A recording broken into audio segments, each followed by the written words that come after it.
الحمد لله الحمد لله نحمده ونستعينه ونستغفره ونؤمن به ونتوكل عليه ونعوذ بالله من شرور أنفسنا ومن سيئات أعمالنا من يهده الله فلا مضل له ومن يضلله فلا هادي له ونشهد أن لا إله إلا الله وحده لا شريك له ونشهد أن سيدنا ومولانا محمدا عبده ورسوله أرسله بالحق بشيرا ونذيرا. قال الله تبارك وتعالى في القرآن المجيد والفرقان الحميد: فأعوذ بالله من الشيطان الرجيم. بسم الله الرحمن الرحيم. يا أيها الذين آمنوا اذكروا الله ذكرا كثيرا وسبحوه بكرة وأصيلا. صدق الله مولانا العظيم. اما بعد، محترم حاضرین، بھائیوں اور پردہ نشین خواتین، اللہ رب العزت اپنے بندوں کو اللہ کے ذکر سے اپنے آپ کو معمور و مصروف رکھنے کے تعلق سے تاکید فرماتے ہیں کہ اے ایمان والو، اللہ کا ذکر کرو اور وہ ذکر کثرت سے کرو. آمنوا اذکروا اللہ ذکرا کثیرا، اللہ کا ذکر کرو اور کثرت سے کرو. وَسَبِّحُوهُ بُكْرَةً وَأَصِيلًا، یعنی اللہ کا ذکر صبح میں بھی کرو اور شام میں بھی کرو، اور اپنے آپ کو ہر وقت اللہ کے ذکر میں مصروف رکھو اور اپنے زبان کو اللہ کے ذکر سے ہر وقت تر رکھو. یہ تاکید آئی ہے. بے انتہا کرم اور احسان ہے اکابرین کا، اولیاء اللہ کا، بزرگوں کا ہم پر، کہ انہوں نے اللہ کے ذکر کو کرنے کی ہمیں تاکید بھی فرمائی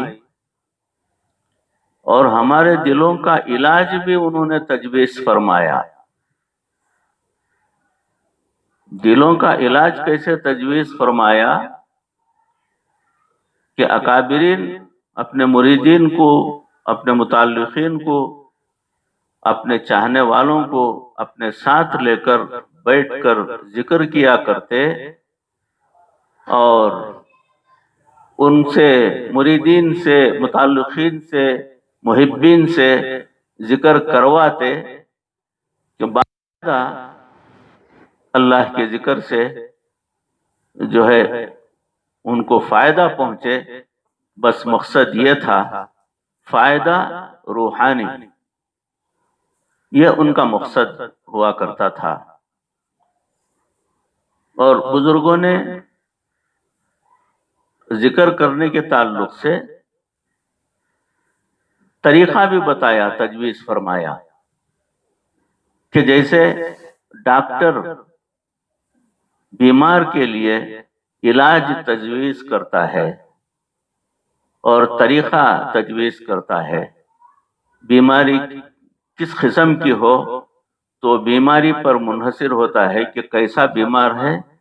اور اس سے علاج کیا کرنا چاہیے، کس طریقے سے اس کا علاج کرنا چاہیے اور کیا دوا اسے تجویز کرنی چاہیے. یہ ڈاکٹر کو خوب اس کا علم رہتا ہے اور وہ اس کی بیماری کے متعلق مکمل تحقیق کے بعد علاج تجویز کرتا ہے، دوائی دیتا ہے اور اس کا طریقہ بھی بتاتا ہے.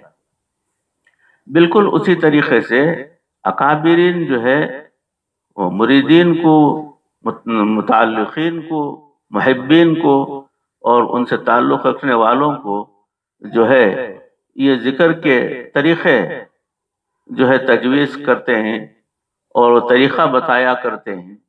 کہ اس طریقے سے اپنا ذکر کیا کرو تاکہ تمہارے دلوں کی صفائی ہو جائے، تمہارے دلوں کے اندر سے کدورت دور ہو جائے، اللہ سے دوری جو ہے وہ قرب میں بدل جائے، دلوں کا میل کچیل صاف ہو جائے، اللہ کی محبت اور اس کی معرفت تمہارے دلوں کے اندر اتر جائے۔ اس لیے جو ہے انہوں نے اس کا طریقہ تجویز فرمایا، جسے کہا جاتا ہے جہری ذکر، بآواز بلند وہ ذکر کیا جاتا ہے، اور اس کا طریقہ بھی بتایا کہ کس طریقے سے وہ ذکر کرنا چاہیے۔ کپڑا دھوتا ہے آدمی، دھوبی کو آپ دیکھیں گے کپڑا دھوتا ہے، صابن لگا کر خوب ملتا ہے کپڑے کو، اور اس کے بعد وہ کپڑے کو اٹھا کر چھانٹتا بھی ہے، پتھر کے اوپر اٹھا کر چھانٹتا ہے کپڑے کو۔ وہ کس لیے چھانٹتا ہے؟ تاکہ وہ کپڑے کے اندر جو سخت میل کچیل لگا ہوا ہو، وہ چھانٹنے کی وجہ سے میل کچیل جو ہے کپڑے سے چھٹ جائے اور کپڑا پاک ہو جائے۔ پھر اس کے بعد اس کپڑے کو پانی میں ڈبا کر نکالتا ہے تو وہ کپڑا بالکل پاک صاف ہوتا ہے۔ یہ کپڑا دھونے کا طریقہ ہم دھوبی کو دیکھ کر سمجھتے ہیں، بالکل اسی طریقے سے ہمارے اکابرین جو ہیں جہری ذکر کو اسی لیے تجویز فرمایا، ہمارے دلوں کی صفائی کے لیے، کہ دل پر زور لگا جائے، زبر ایک دم جو ہے آواز کے ساتھ بآواز طریقے دل کے اوپر جو ہے باخدا ایک زور لگے، اور وہ میل کچیل جو دل کے اندر و باہر جو اللہ کے تعلق سے دوری کا ہے، اس کو نکالنے کے لیے انہوں نے اس طریقے کو تجویز فرمایا کہ ضرب لگاتا ہے انسان تو اس کے دل سے میل اور کچیل نکلتا ہے، گندگی دور ہوتی ہے، اللہ سے دوری دور ہوتی ہے، اللہ کا قرب میسر ہوتا ہے، اور اللہ کے فرامین جو ہے وہ سن کر اس کے اوپر عمل پیرا ہوتا ہے، اور ہر قسم کے برائیوں سے محفوظ ہو جاتا ہے۔ اللہ کا ڈر اور خوف جب دل کے اندر داخل ہو جاتا ہے تو بندہ بہت سارے گناہوں سے اپنے آپ کو بچا پاتا ہے۔ تو انشاءاللہ ہم بھی ذکر کریں گے، انشاءاللہ یہ آنے والی جمعرات 17 تاریخ کو وہ طے ہے، عصر کی اذان ہوگی، جیسے ہی عصر کی اذان ختم ہوگی عصر کی جماعت کھڑی ہو جائے گی۔ اذان کے بعد انتظار نہیں، جیسے ہی اذان ہوگی اذان کے بعد جماعت کھڑی ہو جائے گی، عصر کی نماز پڑھ کر ہونے کے بعد جہری ذکر ہوگی۔ تو اس کا طریقہ میں پیشگی آپ کو بتا دیتا ہوں تاکہ آپ ذہن نشین کر لیں، اور جب ذکر کریں گے تو اس بات کو ملحوظ رکھیں کہ کس طریقے سے کرنا ہے، پورے اخلاص کے ساتھ وہ ذکر آپ کیجئے۔ اس سے انشاءاللہ العزیز ہماری اصلاح کا ذریعہ ہے، یہ اللہ ہماری اصلاح فرمائیں گے ضرور انشاءاللہ۔ تو اس کی پابندی کی کریں گے آپ، وہ طریقہ میں آپ کو بتاتا ہوں، سن لیجئے، بغور دیکھ بھی لیجئے، اور اسی طریقے سے کرنے کی کوشش کیجئے۔ پہلے جو ہے آلتی پالتی مال کر یوں بیٹھنا ہے جیسا میں بیٹھا ہوں، اس کے بعد اپنے دونوں ہاتھ یہ گھٹنوں پر یوں رکھ لیجئے، گھٹنوں پر، اور ذکر شروع کرنے سے پہلے دل سے ہر قسم کے خیالات کو دور فرمائیں، دنیاوی خیالات کو، اپنے دیگر غیر ضروری باتوں کو دل و دماغ کے اندر رکھ کر ذکر کریں گے تو اس سے فائدہ نہیں ہوگا۔ تو ذکر شروع کرنے سے پہلے دل اور دماغ کو ہر قسم کے خیالات سے، ماسوائی خیالات سے دل کو دماغ کو پاک کر لیں، اور اس کے بعد پورے اخلاص کے ساتھ ذکر شروع کریں۔ یہ ذکر 4 حصوں میں ہے۔ پہلا ہے لا الہ الا اللہ ضرب کے ساتھ میں، اور اس کے بعد صرف ہے الا اللہ، اور تیسرا ذکر ہے اللہ اللہ، پھر چوتھا ذکر ہے صرف اسم ذات ہے وہ اللہ، صرف اللہ۔ تو پہلا ذکر یوں کرنا چاہیے کہ سر کو بائیں طرف یعنی دل کی طرف کر لیں اور لا الہ الا اللہ ایسا پڑھیں، لا الہ، الہ کو دائیں طرف آپ کا چہرہ آ جائے اور دل میں تصور آپ کا یہ ہونا چاہیے کہ ہر قسم کے گندے خیالات کو اور تمام ماسوائی خیالات کو، دنیاوی خیالات کو میرے دل سے نکالنے کی کوشش کر رہا ہوں اور مونڈے کے پیچھے پھینک رہا ہوں، یہ تصور ہونا چاہیے لا الہ پر۔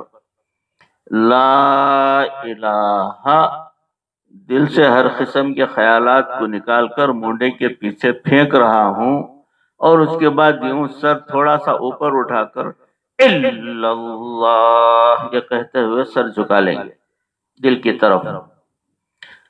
لا الہ الا اللہ، اس طریقے سے پھر کرتا ہوں، پھر غور سے دیکھ لیجئے، لا الہ الا اللہ، ہر قسم کے خیالات کو دل و دماغ سے نکال کر مونڈے کے پیچھے پھینکتا ہوں، اور الا اللہ پر یہ تصور کرنا چاہیے کہ اللہ کی محبت اور معرفت کو میرے دل میں اتارنے کی کوشش کر رہا ہوں، یہ تصور ہونا چاہیے، لا الہ الا اللہ، لا الہ الا اللہ، لا الہ الا اللہ، اس قسم سے کرنا چاہیے پہلا ذکر۔ دوسرا ذکر ہے الا اللہ، اور صرف اللہ کی محبت اور معرفت کو میرے دل میں اتارنے کی کوشش کر رہا ہوں، الا اللہ الا اللہ الا اللہ الا اللہ، اس طریقے سے دوسرا ذکر ہے اللہ کی محبت اور معرفت کو میرے دل میں اتارنے کی کوشش کر رہا ہوں۔ اور تیسرا ذکر ہے اللہ کا نام، پہلا جو ہے اللہ اور پھر دوسرا اللہ، ایک ساتھ پڑھنا ہے، پہلے اللہ پر ضرب لگائیں گے، دوسرے اللہ پر ضرب نہیں لگائیں گے، جیسے اللہ اللہ اللہ اللہ اللہ اللہ اللہ اللہ، پہلے تو ہر قسم کی غلاظت کو، کدورت کو دل سے نکالتا ہوں، موڈے کے پیچھے پھینکتا ہوں، پھر اللہ کی محبت اور معرفت کو دل میں اتارنے کی کوشش کرتا ہوں، یہ کرتا رہا بندہ، اس کی وجہ سے دل کے اندر کی کثافتیں دور ہوتی گئیں اور اللہ کی محبت اور معرفت اترتی گئی۔ پھر دوسرے مرتبہ الا اللہ، اللہ کی محبت اور معرفت کو دل میں اتارنے کے لیے پھر سے جو ہے وہ ذکر کیا۔ تیسرا ذکر اللہ اللہ، جب تمام کثافتیں دور ہو گئیں، اللہ کی محبت اور معرفت دل کے اندر اتر گئی، تو بس صرف اللہ ہی اللہ ہے،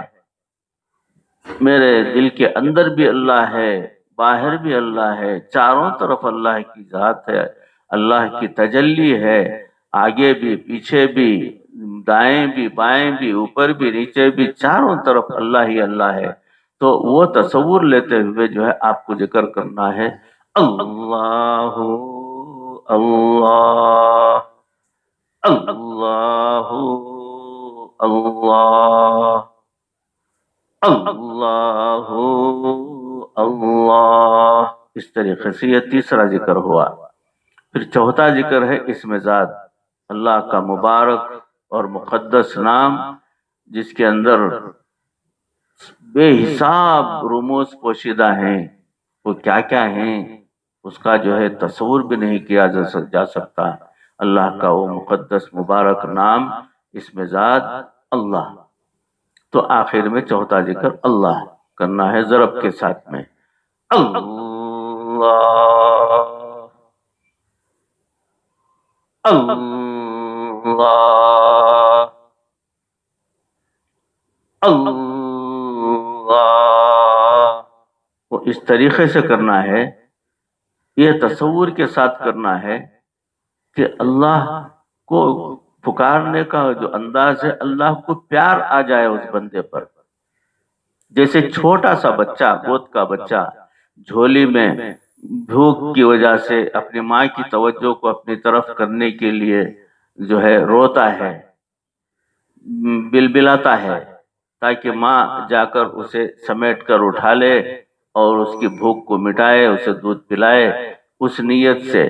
جو ہے ماں اس کے پاس جاتی ہے، اٹھا لیتی ہے، سینے سے لگاتی ہے، اسے دودھ پلاتی ہے. بالکل اسی طریقے سے بندے کو اللہ کو جب پکارے تو پورے جو ہے گریہ وزاری کے ساتھ، کیا وہ پورے فکر کے ساتھ، پوری توجہ کے ساتھ اللہ کو پکارے، اور آنسو بھی نکال لے. اگر آنسو ایک خطرہ بھی اگر نکلتا ہے تو اللہ کی بارگاہ میں اس کی بہت بڑی قیمت ہوتی ہے، بہت ویلیویبل ہوتا ہے وہ خطرہ جو آنکھوں سے نکلتا ہے. تو اللہ کو پیار سے پکارے، اللہ اللہ اللہ، اس طریقے سے کرنا چاہیے چوتھا ذکر. تو آپ کے علم میں لانے کے لیے، آپ کو بتانے کے لیے میں نے اس کا طریقہ بتا دیا. یہ طریقہ اکابرین کا بنایا ہوا طریقہ ہے، ان کا ترتیب دیا ہوا طریقہ ہے. تو اس طریقے سے بندہ اگر ذکر کرتا ہے تو اس کے فوائد مرتب ہوتے ہیں، ہمارے دلوں پر بھی اس کا اثر ہوتا ہے، ہمارے دلوں کی کدورت دور ہوتی ہے. پھر انشاءاللہ اللہ کی محبت اور معرفت ہمیں حاصل ضرور ہوگی. تو اس امید کے ساتھ اللہ رب العزت کہی سنی باتوں پر ہم سب کو عمل کرنے کی توفیق عطا فرمائے. وآخر دعوانا ان الحمد للہ رب العالمین.